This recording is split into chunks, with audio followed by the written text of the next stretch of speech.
Howdy, folks. This is Ladi with Like-Minded Lunatics, and this is Ladi's Rockucation. Sorry, I mispronounced my own name. Ladi's Rockucation. This is where I learn about music that I don't listen to now, probably would not listen to, except for Professor Mark here, who's introducing me to a whole new aspect of what's out there in the world. What are we learning about today? So in part one, we took a look at the David Lee Roth years of Van Halen. We talked about Edward and Alex Van Halen's beginnings, how they came over from Holland, and they essentially built themselves up to be the biggest band literally in the United States. Their origin story. And then we got to the 1984 album when they kicked David Lee Roth out. You mean the obnoxious guy? The obnoxious guy. The one that Ladi did not care for. So now we're getting to what fans like to call the Van Hagar years, because they hire a guy named Sammy Hagar. Sammy Hagar was in a band called Montrose. He was also a solo musician. So Rock Candy, baby, hard, sweet and sticky, that song. And then he also did I Can't Drive 55. 55! Okay, I've heard that one. I have heard that song. He did Heavy Metal, Headbangers in Leather, Sparks Flying in the Dead of the Night. It was in the movie Heavy Metal, the animated film. Oh, okay. Yeah. So they hire him, and the entire lyricism of the band changes completely. So this is because they say with the same format. Eddie does all the writing of the music, but now Sammy does all the lyrics. And Sammy is also a guitar player in his own right, although they don't let him play guitar because when you have Eddie Van Halen, why would you do that? Yeah. But he's also a musician himself, and so the songs take on a different dimension. So this is from 5150, which is their first album with Sammy. This is a live version of my favorite song from that album, Best of Both Worlds. I think it is, number one, it showcases the musicianship. And the last verse of this song, I'm going to let you judge, but the last verse of this song kind of brings a tear to my eye because of how hopeful and inspirational and just lovely it is. So this is my favorite song of them. Well, it's interesting, just looking at this picture right behind us, they all look so happy! They do look happy. They do! Now, I'll point this out before we start. The guitar that Eddie's using here, that's the Frankenstrat guitar. That's the one he built himself because he's had it this long? Yep.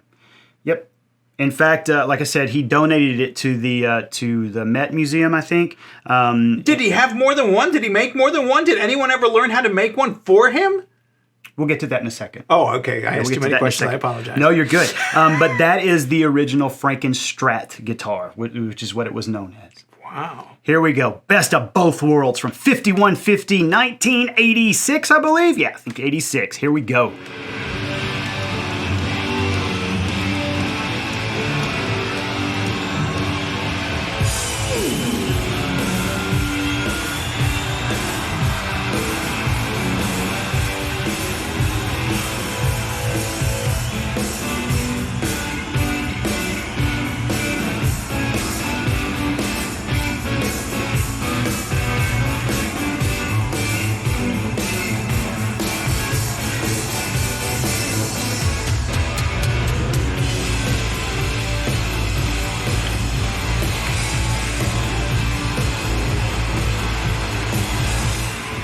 Now, one of the things that even professional musicians have always commented on was that Eddie said that he had crippling anxiety as a kid, and even as a performer, he struggled with alcoholism until the mid-2000s.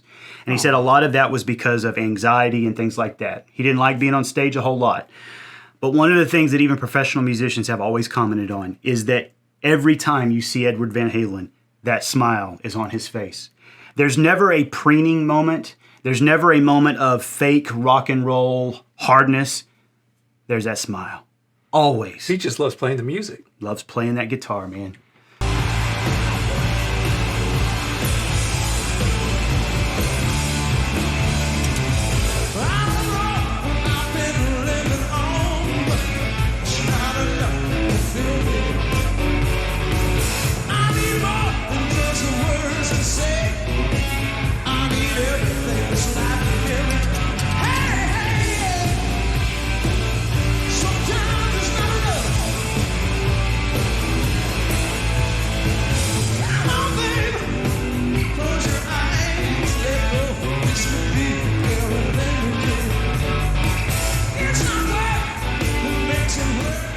I love that line. It's not work that makes it work.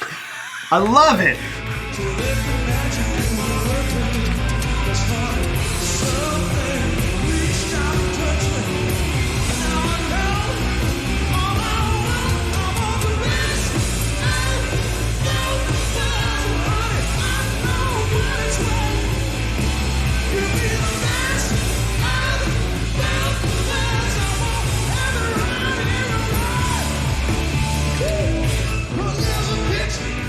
I also love this line too. I'm going to tell you, David Lee Roth bugged me, but I could understand him better than I can you not understand Sammy? I can understand Sammy. I know. Oh no! No, I can figure it out. The lyrics? Maybe that's a good idea. Okay, I'll pull them up for you real quick. Because I can hear, and when you said what he said, then I said, oh, now I can hear it. Gotcha. But I couldn't hear it before. Gotcha. So here we go, folks. I'm pulling up the lyrics for Ladi because I think the lyrics of this are great. Nope. See, it's a stupid Hannah Montana song that she did. No, not did she that. do? She didn't do a. It wasn't a. It was no a cover of their song. Nope. She did her own song. It was very confusing to everyone. So I don't know what I've been living on, but it's not enough to fill me up. I need more than words can say. I need everything this life can give me because sometimes it's not enough. Come on, baby, close your eyes. This can be everything we've dreamed. It's not work that makes it work. Let the magic do the work for you. Something reached out and touched me. Now I know all I want is the best of both worlds.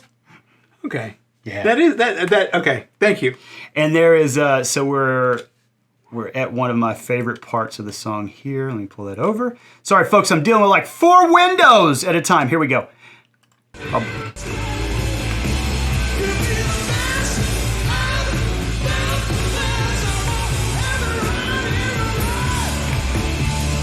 This one. Where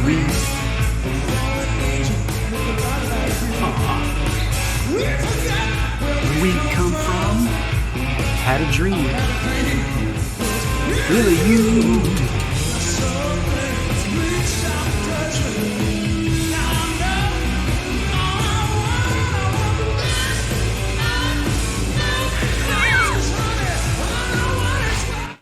Okay, did this already, even lyrically, it seems much more mature.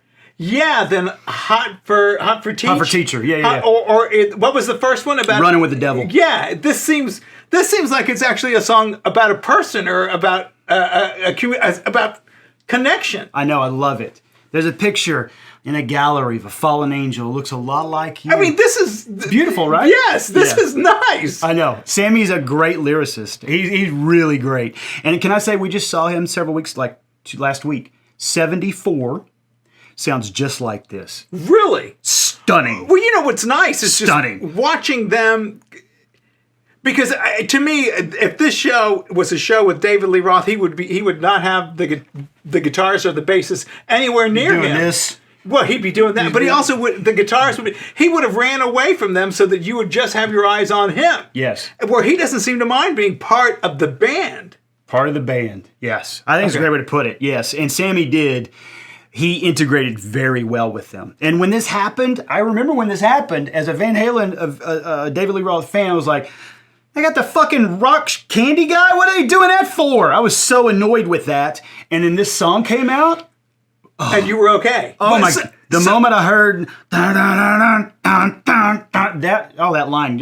So who do they blame? Do they blame Eddie Van Halen for firing him? Or do they blame David Lee Roth for making himself need to be fired? Guys, what do you think? I think it was just combustible. It was just that time? I think when you have that many personalities that are that volatile, someone like Eddie who is so intent on making a sound like the way he wants it to sound, and someone like Dave who is so intent on putting on a show, I think it's just, you're going to blow up. Okay. I think it just can't hold.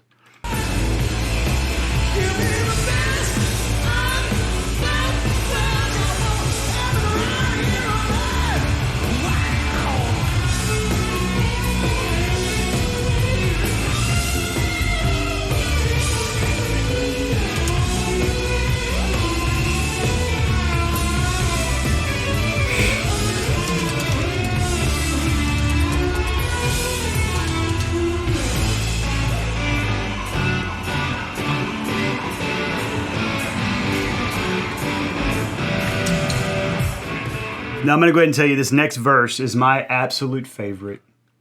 Do I need to look at the lyrics? You can if you want. Here, I'll pull them up. Let me see. There we go. Where's it at? There it is, right there.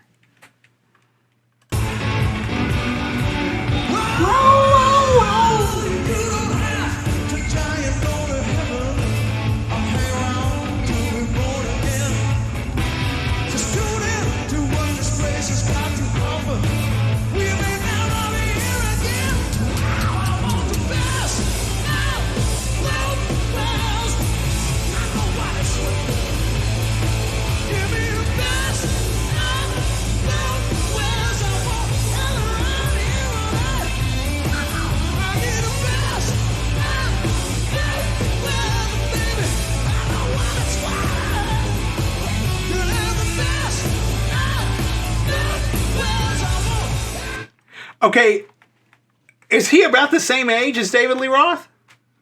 Yeah, I think so. So do you think that David Lee Roth, at having aged some, would have gotten to lyrics like this? Or is No, because he's still performing. Okay, so that's beyond him. No. That's not Dave's. It's not Dave. That's not him. That's not just him. Okay. Nope. Okay. And in fact, So he would never have grown with the band in this way to what this became. Dave still acts like this. God. Dave, Okay. Dave still acts like this 100%. Oh, no.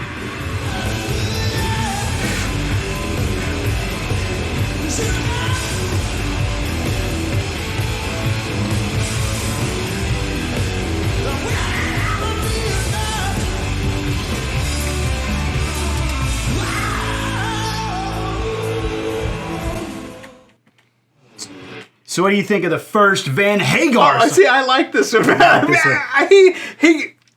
For me, he comes across as a more likable person. I already like the rest of the band, and what you explained to me about Eddie Van Halen, his musicality is just amazing. So people right now, I'm glad you said that's a great segue, because people right now are annoyed that I haven't watched you solo live. I watched Eddie solo live. Okay. So what we're going to do now, yes, we're going to watch an extended version of Eruption. And I'm going to pause, or I'll probably speed this part up because it's a relatively long one. So don't worry about having to talk in it or whatever. Okay. Just take it in. Okay. So I'm going to crack a beer, folks, because everyone knows this type of solo from Ed is just transcendent. And again, watching him do this live is like watching an entire orchestra. So where was this? This is from the same concert that you just saw. Okay. This is Live Without a Net in 1986. This is Live Without a Net in the new iteration with Sammy Hagar. Correct. Okay, gotcha. Correct. And the reason I'm doing this one is because some of the recordings from the DLR era are not great. Eddie's fantastic, but they're so old that they're just not in good shape. Gotcha.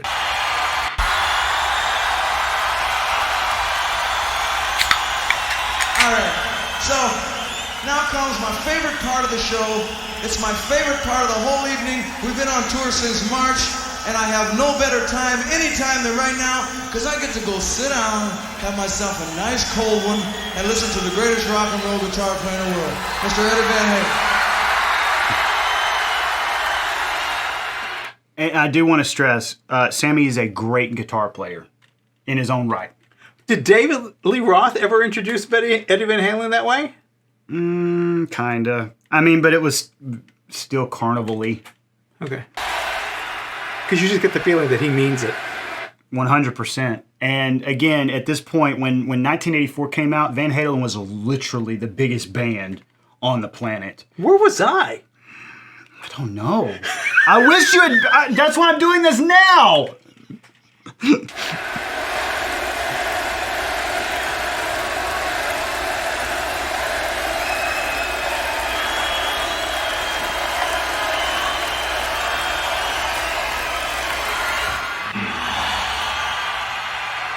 So there's some rumors that he has synesthesia.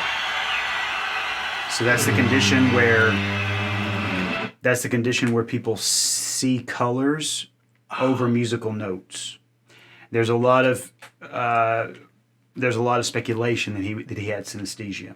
Part of the reason why is that he described, when someone asked him how he described his sound, he would say brown. I remember that. And then apparently, according to the techs that would run wires for him, if he was doing like sound checks and stuff, he would tell them things like the sound, it's way too black, we've got to fix it. Or it was way too red, I don't know what to tell you, it's not. And it was just a shorthand for the techs. And when it was described to Eddie, like what synesthesia was, he was like, maybe. I've never been checked out. It doesn't matter. I do what I do. But there's a lot of speculation that it may have been. Now, there was a thing. I remember this, reading somewhere that they had a big thing about brown M&Ms. Yeah, okay. So the brown M&M thing was this. All the Van Halen fans know this. So they had writers. You know, every band will have a writer of things they're required at each venue. And in their writer, the normal writers were like 2 or 3 pages. But because they would oftentimes construct their own stages, which required like multiple big rigs of equipment, their writer was like hundreds of pages long over their requirements. And one of the things that they did is buried in the middle of the writer. It said that in every dressing room, there needed to be a bowl of M&Ms with all brown M&Ms removed. And if the venue doesn't comply with this, they didn't have to pay, basically is what it was. Okay. The reason for that was that if they didn't question it, they knew they didn't read the writer, and they knew they needed to check everything. Because apparently they went to one venue and they'd accepted the writer, like as far as the weight requirements and all that stuff, and they said everything was fine. They set their stage up, and the venue didn't tell them that their floor didn't meet the weight requirements for their stage, and the stage sank 2 feet down into the floor, and it just destroyed everything, fucked the entire concert up. And so to compensate for that, they put this weird clause in the middle of the writer To make sure everyone catches it. Yes, and the media latched onto it. Well, that is a weird thing. But it's good. Right. And David Lee Roth described it as, if they didn't ask us about that, we knew we had to check everything. We knew that we had to have the engineers check everything. All of the safety rigging, all of the sound, it had to be checked. Yeah. So that was the deal with the M&Ms. You know what was interesting to me? Part of that, and I hope this doesn't offend anyone that likes Van Halen. Part of it reminded me of Philip Glass. And I love Philip Glass, all that keyboard music, but it's very haunting, and some of it felt like that. So that's funny that you mentioned that. So part of the fight for this album for 1984 was that Eddie wanted to do more piano and synthesizer work on it, and David Lee Roth did not. So there are 2 songs on there, Jump and I'll Wait, and Eddie plays synthesizer instead of guitar, and neither the studio nor David Lee Roth wanted him doing that. They wanted him playing guitar. And Eddie wanted to play piano. And they went, no, you're the guitar guy. So it's funny you mentioned... Why would they tell him that? I mean, I don't know. It's his band! I don't know, dude. It's the studio that's like, this is what sells, do this. And Eddie is a musician. He's like, no, I just want to do what's fun. And they didn't want him to do it. So the next song that we're going to watch right now, tons of piano. In fact, more piano than guitar. Yeah. Wow. And I can skip through this one a little bit so we get to the end of him doing the finger tapping. There we go. And I'll condense this in the thing.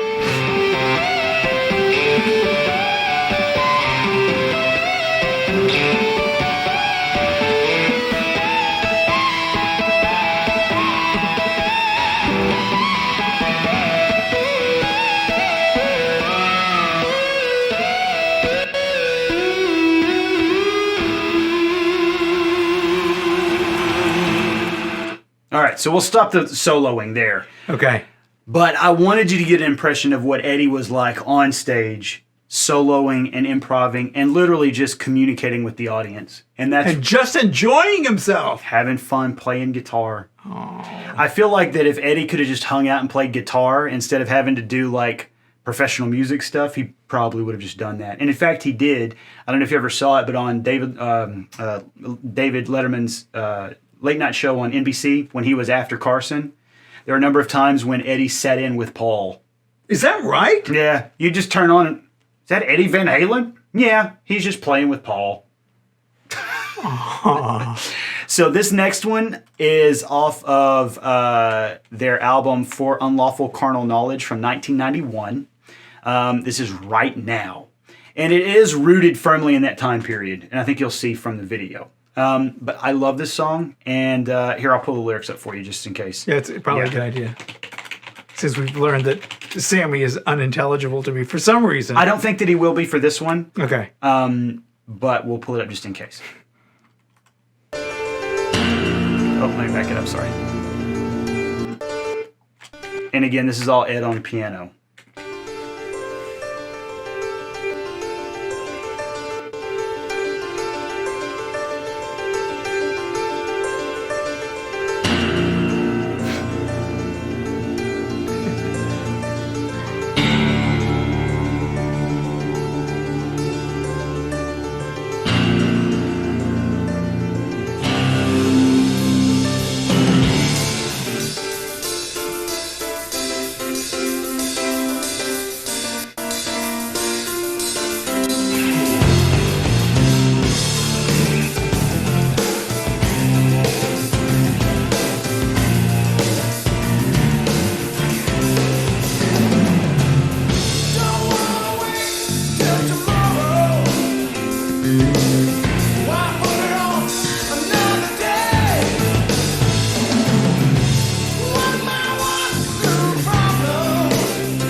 What are you thinking so far? I like this. Beautiful, isn't it? It is.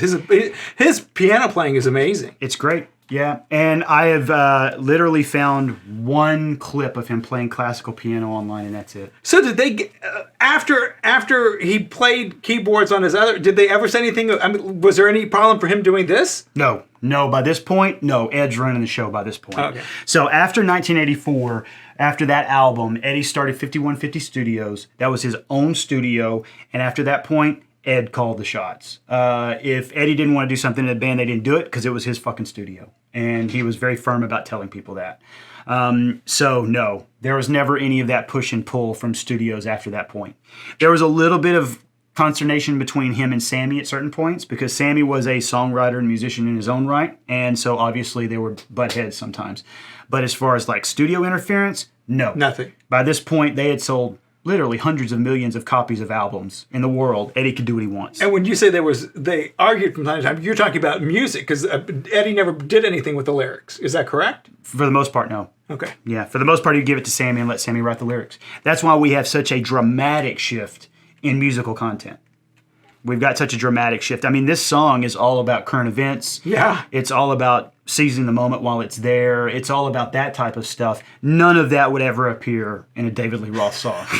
It just wouldn't. I love Dave. He didn't give a shit about any of that stuff. He cares about Dave. He cares about that.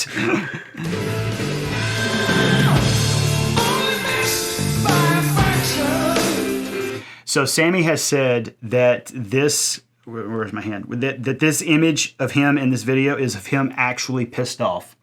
Sammy hated this video. Notoriously hated this video. Why? Because he didn't like the concept from the get-go, and Eddie decided to go with it anyway because Ed liked it. And Sammy didn't think it focused enough on the band and the song itself.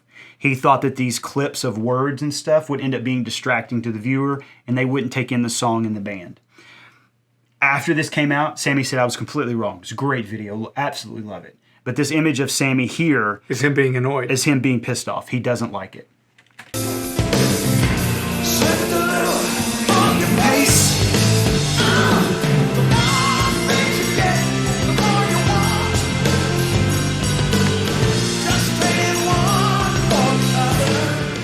I've even ignored the lyrics, but these last two verses have been great. They're some of my favorite. You miss the beat, you lose the rhythm. Nothing falls into place. Only missed by a fraction. Slipped a little off your pace. The more things you get, the more you want. Just traded one in for the other. Working so hard to make it easier. Whoa, we've got to turn this thing around right now. I will say that I'm reading this so I don't listen, so I could see how it could be how it would be confusing to some people. That was Sammy's point, was that he didn't dislike the director and he didn't dislike the concept. It didn't focus on the song or the band. Yeah. But this played on MTV constant rotation. So you'd be able to go ahead and find out. Yeah.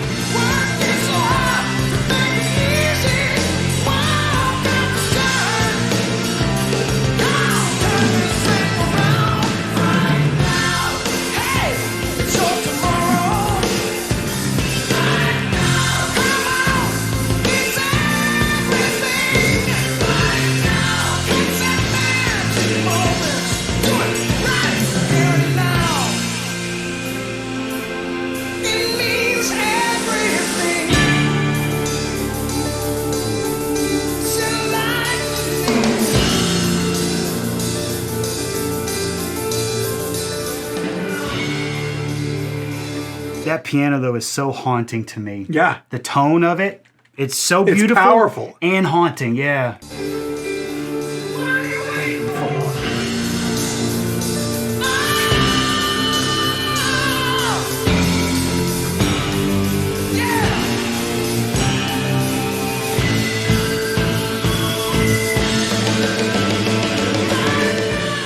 And this is the first place where we get an Ed solo. You know, it's been piano through the entire thing.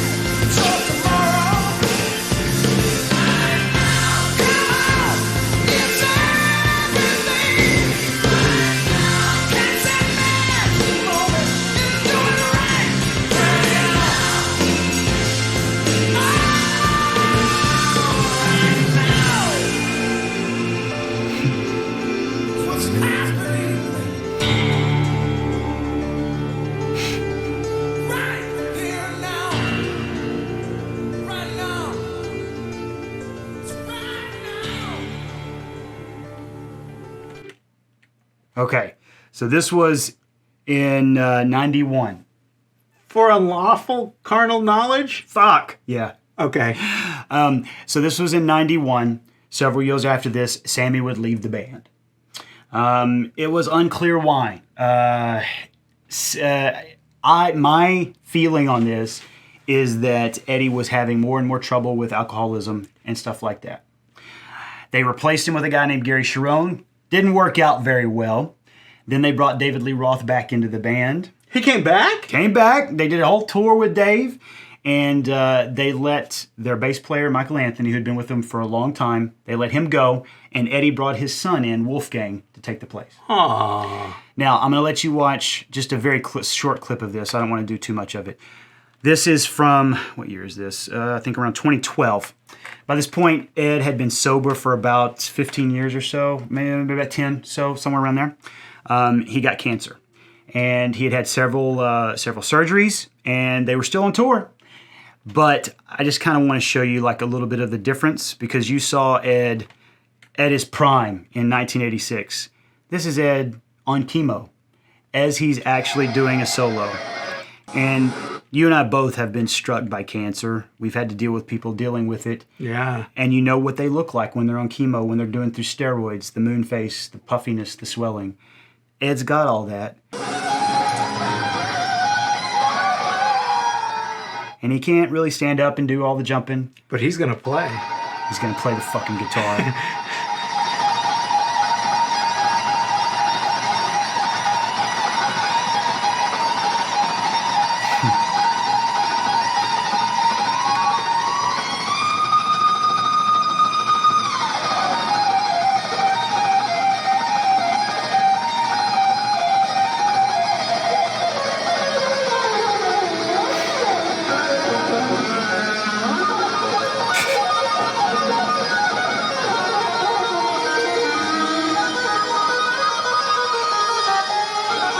The thing that I've always thought about watching this is thinking of Mom at her worst, knowing that's probably what Eddie was going through, Yeah. and he's on stage.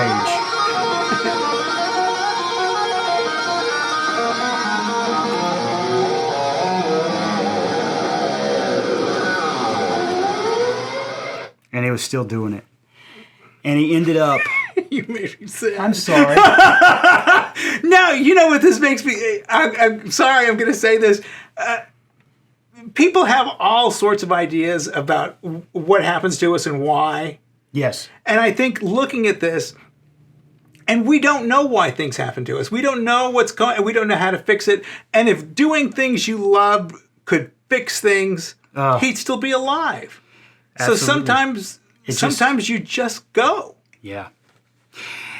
And you know what? I think I'll end it here because I got one more thing I want to show you before we end the story of Eddie Van Halen. Okay. But he passed away in 2020 during the middle of the pandemic.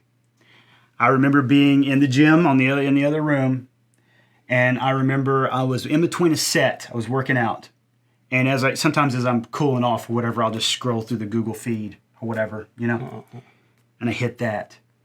Eddie Van Halen passed away. It felt like my childhood died. And I sat on the floor and I cried because I couldn't do anything else. There is an epitaph to this, though, or an epilogue. So we'll leave it here, and we'll come back with one more thing. Does that sound okay? That sounds great. And it's going to be even sadder. Oh, God, no. But it's going to be hopeful at the same time. Okay. Is that okay? Give me some hope. Okay. It will be hopeful. All right, folks, stick around. We're going to be back with Wolfgang Van Halen.